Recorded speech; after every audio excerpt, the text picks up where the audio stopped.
오늘은 본문 말씀으로 현실은 낙심을 만들고 믿음은 꿈을 만든다라는 제목으로 하나님 말씀 전하도록 하겠습니다. 오늘은 올 한 해를 새롭게 시작하는 첫 번째 주일로 신년 감사 예배로 드리는 날입니다. 사실 이 날이라는 게 매일 똑같습니다. 우리가 의미를 부여해서 그렇지 5월 5일이나 아니면 6월 10일이나 1월 1일이나 다 똑같은 날입니다.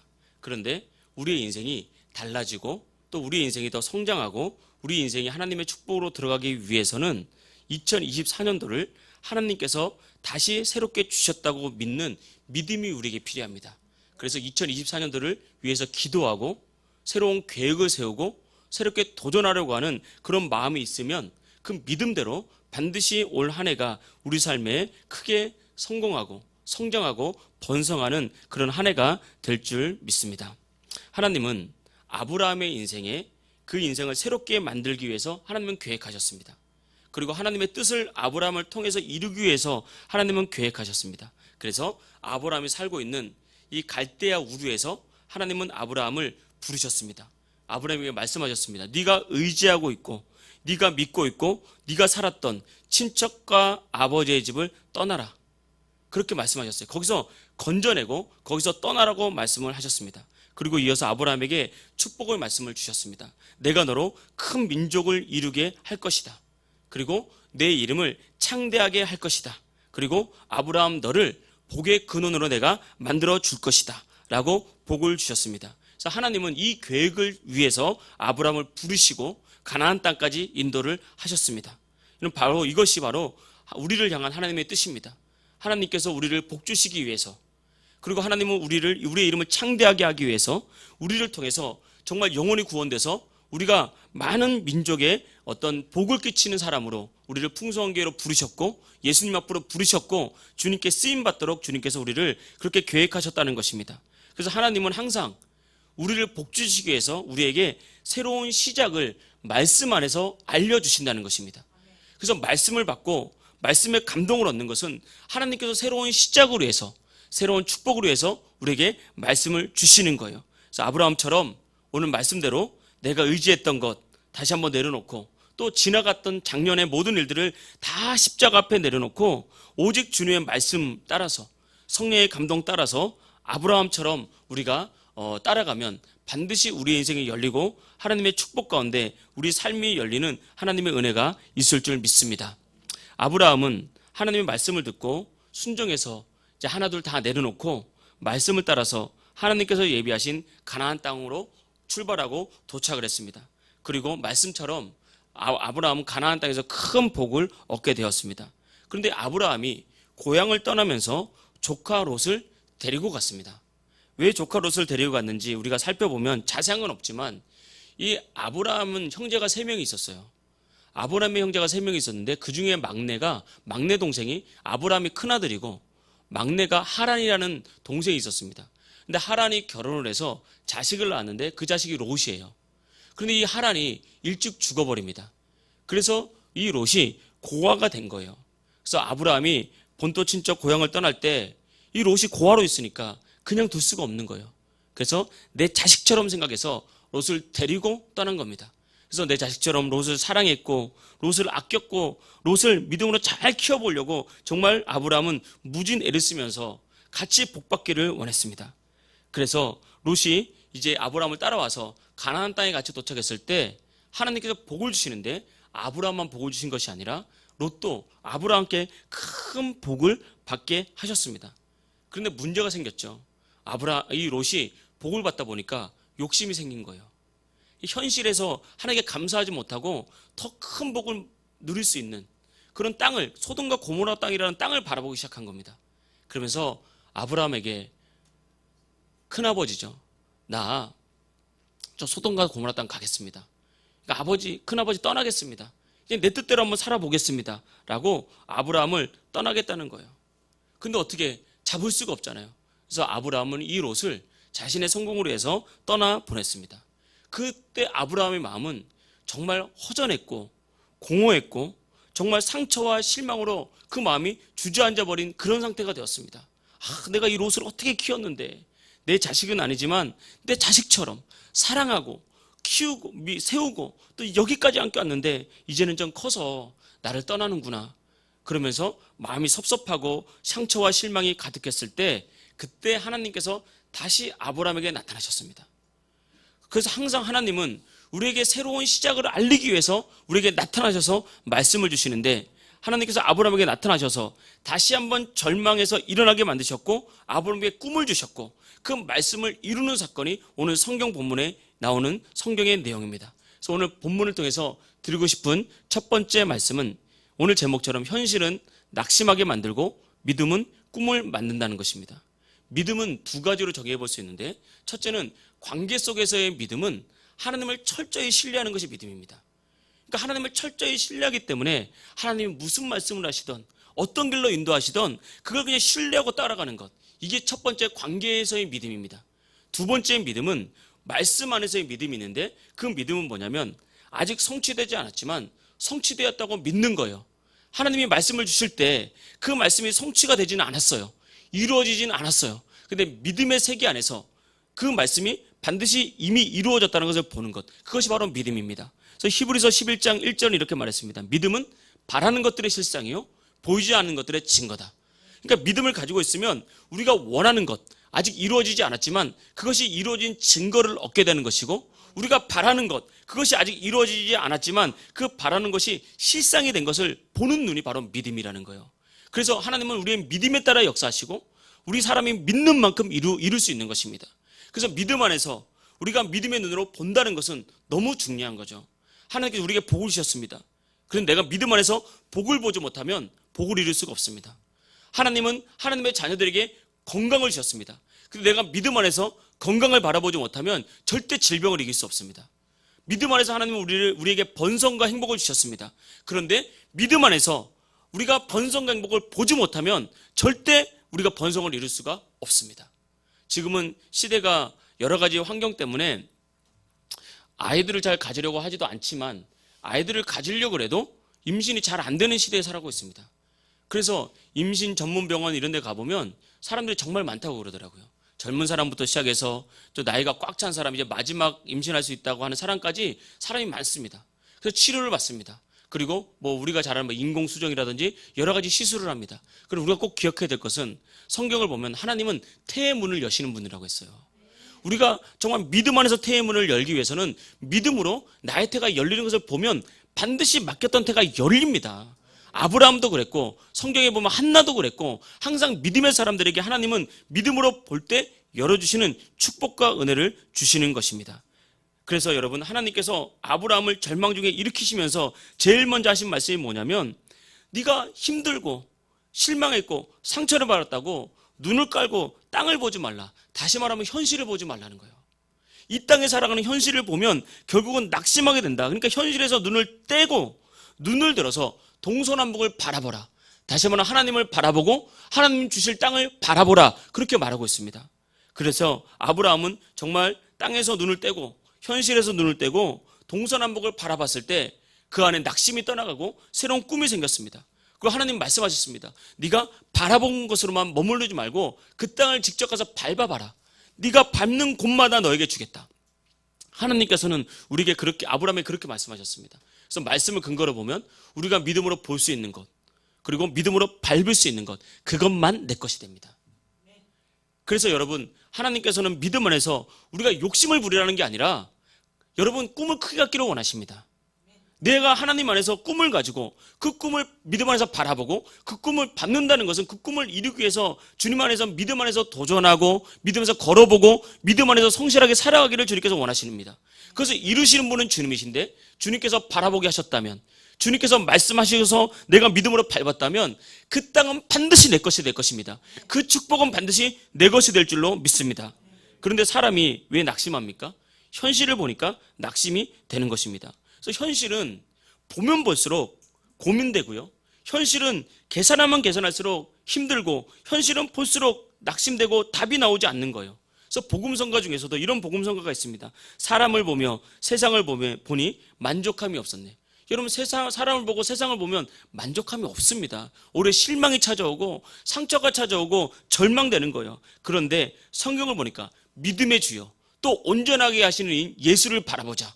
눈을 들어서 주님을 보고 눈을 들어서 믿음으로 하나님을 바라볼 때 절망은 떠나가면서 하나님 주신 꿈으로 우리 삶이 새롭게 되는 것입니다. 그래서 예수님 바라보면 꿈이 보이고, 예수님 바라보면 절망을 이길 꿈을 주시고, 예수님 바라보면 답답하고 힘든 현실을 이겨낼 능력을 받게 되는 것입니다. 그럼 2024년도에 믿음 안에서 예수님 바라보길 축복합니다.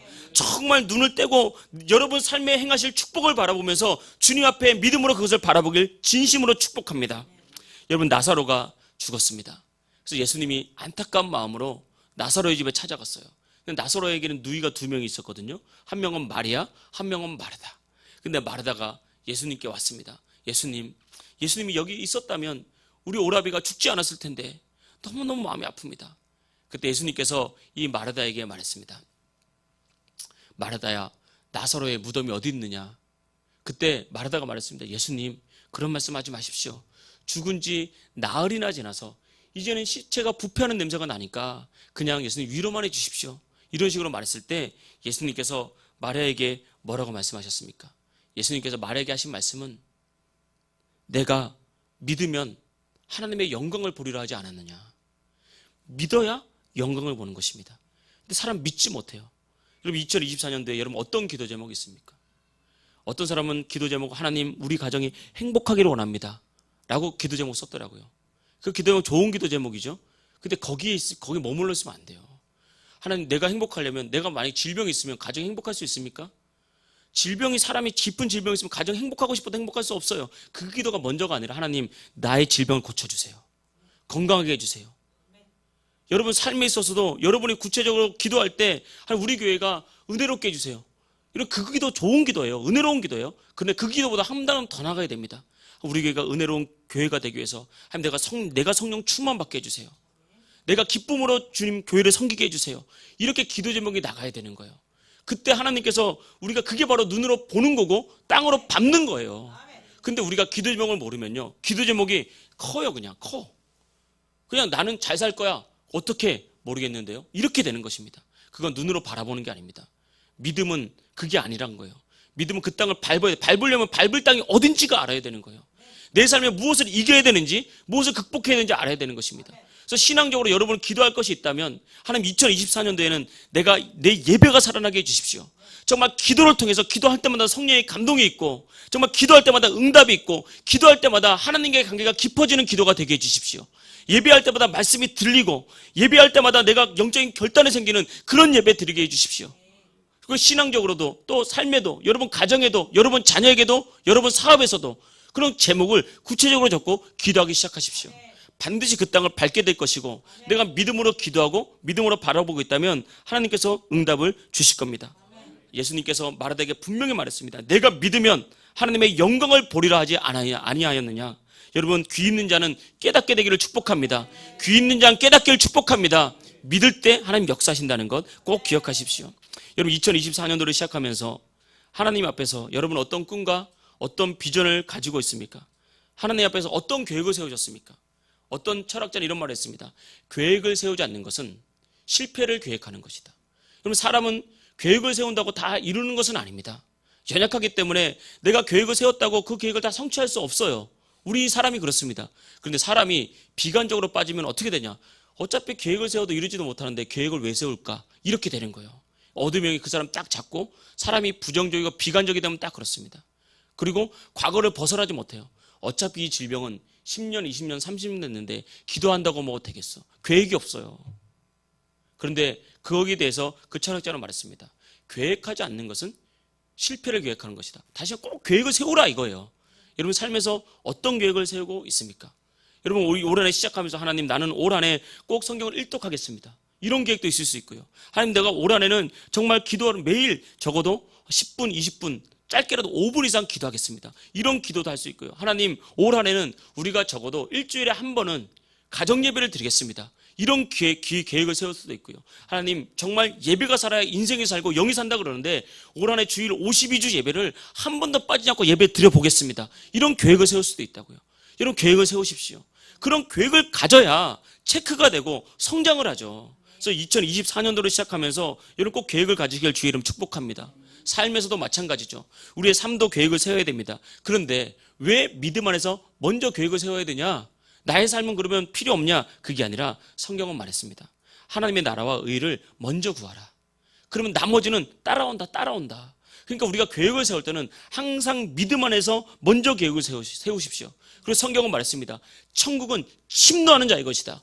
내가 계획을 세우고 기도하고 교회를 다닌다고 다 이루어지는 것이 아니라 그것을 방해하는 영적인 세력이 있고, 내가 그렇게 하지 못했던 과거의 나의 습관이 있고, 또 과거에 얽매였던 나의 생각이 있기 때문에 그것을 믿음을 가지고 자꾸 침노하라는 거예요. 그래서 깨뜨리라는 거예요. 자꾸 도전하라는 것입니다. 그럼 주님이 도와주셔서 반드시 그것을 이루어 주십니다. 그래서 여러분, 우리가 예수님 믿을 때 편안한 신앙생활, 문제없는 인생을 구하지 말고 구체적으로 꿈을 꾸시길 축복합니다. 하나님께 쓰임받는 성도로 성장하게 해주십시오.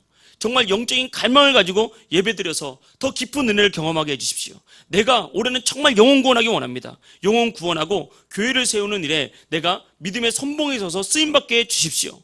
나의 정과 욕심을 십자가에 못 박고 온전히 순종하는 신앙 되게 해주십시오. 이런 기도를 하란 말입니다. 근데 우리가 하나님의 나라와 의를 구할 때 이런 신앙은 어렵습니다. 어렵다고요. 여러분, 우리가 17km로 달려가면 10km의 저항이 옵니다.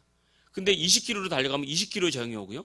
한 자전거를 타고 한 30km 정도 달려가면요, 눈이 안 떠져요. 그래서 고글을 쓰고 그렇게 하는 겁니다.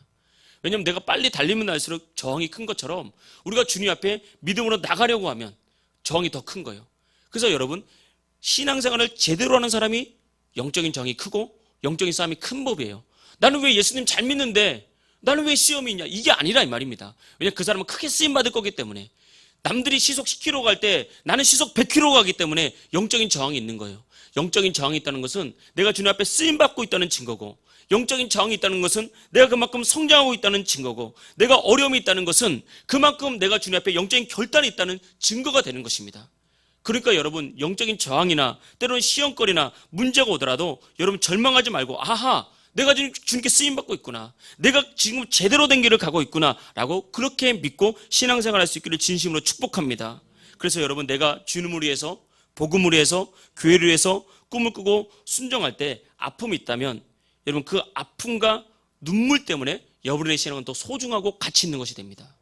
세상에 진짜 가치 있는 것 중에 아픔이 없는 게 어디 있습니까? 정말 소중한 것 중에 나의 땀과 수고가 들어가지 않는 것이 어디 있습니까? 정말 소중한 것은 아픔도 녹아있고 눈물도 녹아있고 정말 힘든 아픔, 그 어려움도 녹아있는 거예요. 우리가 하나님 앞에 나와서 정말 눈물로 간절히 기도할 수 있다면 그 사람은 눈물 흘린 만큼, 눈물로 씨를 뿌린 만큼 때가 되면 기쁨으로 단을 거둬오는 것입니다. 할렐루야. 여러분, 눈물로 씨를 뿌려야 때가 되면 기쁨으로 단을 거두게 되는 것입니다.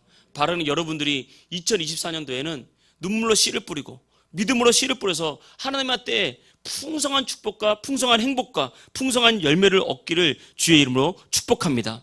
여러분, 천국은 침노하는 자의 것이라 그랬잖아요. 그러니까 여러분, 천국을 자꾸 침노하십시오. 그래, 내가 한 번 더 은혜 자리로 들어가야지. 한 번 더 내가 믿음의 자리에 더 들어가야지. 그래서 예배도 침노하고 기도도 침노하고, 예배 한 번 더 드려야지, 기도 한 번 더 해야지, 말씀 한 장 더 읽어야지, 전도 한 번 더 해야지. 자꾸 천국을 침노해 들어가십시오. 천국을. 여러분, 축복을 침노해 들어가십시오.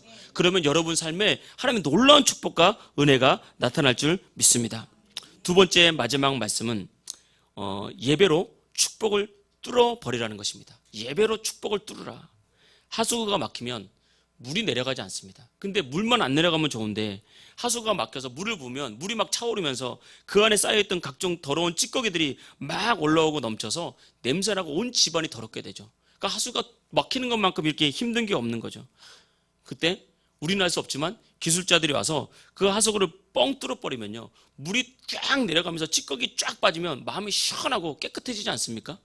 마찬가지로 우리 인생도 열린 인생이 있고 막힌 인생이 있어요. 우리가 이거 꼭 기억해야 됩니다. 여러분, 우리 인생이 뚫려서 열리면 시원하지만 자꾸 내가 계획한 것이 막히고 내가 계획한 것이 안 되면 그걸로 끝나는 것이 아닙니다. 그럼 사람은 절망이 됩니다. 우리 안에 있는 더러운 것들이 막 올라와요. 하나님을 대적하는 마음들이 올라오게 되고 그걸 마귀가 사용하는 거예요. 그래서 하나님은 우리 인생을 열어주시려고 오신 분입니다.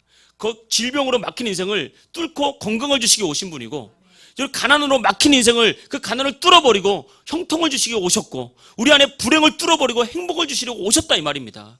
주님은 그렇게 오셨는데, 그래서 나를 위해서 죽으셨는데 왜 우리는 여전히 막힌 인생 살아가야 됩니까?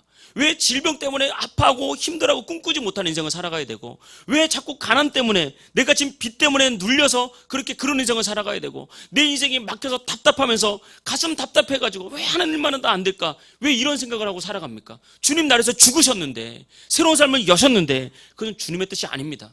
주님은 우리의 인생을 열어주시는 분이라는 것입니다. 그래서 우리가 알아야 될 것은, 막힌 인생을 뚫고 인생을 여는 가장 확실한 방법이 있다면 예배를 통해서 주님을 바로 만나는 것입니다. 하나님께서 아브라함에게 말씀하셨습니다. 동서남북을 바라봐라. 그리고 그 땅을 밟아라. 그 땅을 내게 주리라. 근데 아브라함이 그 순종했어요. 그래서 결과가 어떻게 됐냐? 18절 말씀 보겠습니다. 이에 아브라함이 장막을 옮겨, 그러니까 헤브론에 있는 마므레 상수리 숲에 이르러 거주하며 거기서 여호와를 위하여 제단을 쌓았더라. 과거에는 가나안 땅이었지만 이 헤브론 땅이 있지 않았어요. 근데 하나님께서 보라고 한 땅을 보면서 헤브론 땅에 갔는데, 이 헤브론 땅에 이스라엘의 수도인 예루살렘이 세워지는 것입니다. 그래서 아브라함은 믿음으로 보고 땅으로 밟은 결과 하나님께서 주신 것이죠. 그리고 그 새로운 땅에 가서 아브라함이 먼저 한 일이 무엇입니까? 거기서 여호와를 위하여 제단을 쌓았더라. 여호와를 위하여 예배를 드렸더라. 이것이 바로 아브라함의 형통을 지속하고 그 인생이 계속해서 열릴 수 있던 비결이고, 아브라함은 항상 성경을 보면 문제가 있을 때마다 예배로 문제를 뚫고, 문제가 어려움이 있을 때마다 예배로 어려움을 뚫으면서 하나님께 열린 인생을 살았다는 것을 우리가 알 수 있습니다. 여러분, 반드시 우리가 기억해야 될 것은, 예배를 통해서 우리의 영이 살아나고 예배를 통해서 하늘 문이 열리면 인생의 문은 저절로 열리는 겁니다. 내가 아무리 노력하고 애써도 안 되던 그것이 하늘의 문이 열리면 열리기 시작하는 거예요. 아브라함이 하나님께 말씀을 받고 그의 장막을 헤브론으로 옮긴 뒤에 제일 먼저 예배를 드렸습니다. 여러분, 바라기는 2024년에 여러분 인생에서 예배로 인생이 뚫리는 축복이 있기를 원합니다. 예배로 여러분 안에 있는 상처가 씻어지고, 예배 때문에 과거에 있는 아픔과 어려움으로부터 여러분 자유케 되고, 예배 드리다가 응답받고, 예배를 드리다가 여러분 직장과 사업의 문이 열리고 자녀들이 성장하고 성공하는 그런 놀라운 축복이 있기를 주의 이름으로 진심으로 축복합니다. 그래서 여러분, 예배가 우리 인생의 능력이라는 거예요. 능력. 우린 예배를 잘못 생각하면 예배를 단지 의무라고 생각을 해요. 예수 믿는 사람 예배 드려야지, 예배 드리면 복 받고 예배 안 드리면 좀 마음이 찜찜하잖아. 이게 아닙니다. 예배는 여러분 인생의 능력이에요. 그 예배 붙들고 살면요, 문제와 어려움이 얼마나 많이 옵니까? 넉넉히 이길 능력을 공급해 주신다는 것입니다. 여러분, 교회의 능력은 어디 있습니까? 여러분, 교회의 능력은 우리가 사람이 많건 적건, 교회가 크건, 이런 것에 교회에 진정한 능력이 있는 것이 아닙니다. 그것도 능력은 능력입니다. 건물이 크고 사람이 많이 모이고 교회에 물질이 넘치고, 그것도 능력이죠. 근데 본질적인 능력은 그게 아니라 더 큰 능력은 교회 안에 예배의 능력, 기도의 능력, 성령의 능력, 이게 살아있어야 되는 거예요. 그러면요, 한 사람을 통해서 하나님 일하시는 겁니다. 성경을 보십시오. 하나님께서 기도원이 12,000명 모았을 때 다 돌려보냈어요. 다 300명만 남겨놓고. 하나님은 하나님께 헌신된 한 사람을 통해서도 충분히 일할 수 있는 분입니다. 그래서 하나님은 이 시대에 누구를 찾냐? 요한복음 보니까 영과 진리로 예배하는 자를 찾으시느니라. 정말 예배를 통해서 하나님께 발견돼서 정말 여러분의 인생이 예배의 능력되고, 예배의 능력이 여러분의 인생의 능력되고, 정말 예배의 능력이 교회의 능력될 수 있기를 주의 이름으로 축복합니다. 여러분, 예배는 우리가 하나님께 단순히 드려야 될 의무조항이다, 이것은 아닙니다. 이것은 성경적인 접근이 아닙니다. 예배는 내 삶의 주인이 하나님이라는 사실을 인정하고, 내가 하나님을 찬송하고 내 삶을 주께 드리는 것, 찬양으로 주께 드리고 기도로 주께 드리는 것이 바로 예배고, 말씀을 통해서 하나님의 뜻을 내게 받는 것이 예배예요. 그러니까 나의 것을 막 구하는 것도 구하는 거지만, 그 전에 말씀을 들으면서, 아, 하나님의 나라의 관점에서 내가 이걸 고쳐야 되는구나, 이걸 바꿔야 되는구나, 하나님의 뜻이 나에게 이루어져야 되는구나, 하나님의 뜻이 나에게 오는 것, 이것이 바로 예배입니다. 그렇게 우리가 예배를 드리면 주님께서는 우리의 예배를 받으시고 필요한 은혜를 부어주십니다. 여러분마다 다 필요한 은혜가 다르잖아요. 필요한 기도 제목이 다 다릅니다. 응답받을 기도 제목이 다 달라요. 하나님은 다 아십니다. 심지어 내가 모르는 것까지 아십니다. 심지어 내가 잘못 기도하는 것까지 주님은 바로 고쳐주십니다. 그렇기 때문에 여러분, 우리가 예배에 성공하면 각자의 필요에 맞게 하나님 필요한 은혜와 필요한 어떤 삶의 필요를 채우면서 여러분 삶을 인도해 주실 줄 믿습니다. 말씀을 정리하겠습니다. 여러분, 올 한 해 시작하면서 2024년도 시작하면서 현실을 바라보지 말고, 현실을 무시하라는 것은 아닙니다. 현실에 눌려서 낙심하지 말고 믿음 안에서 꿈을 꾸는 인생 되십시오. 여러분 인생이 꿈꾸고 가정이 꿈꾸고 교회가 꿈꾸고 그리고 더 나아가서 예배를 통해서 우리의 문제를 뚫고 예배를 통해서 꿈을 이룰 수 있는 능력 받기를 주의 이름으로 축복합니다. 이런 은혜가 저와 여러분에게 우리 풍성한교회 모든 교인들에게 함께 있기를 주의 이름으로 축복합니다. 할렐루야. 우리 시간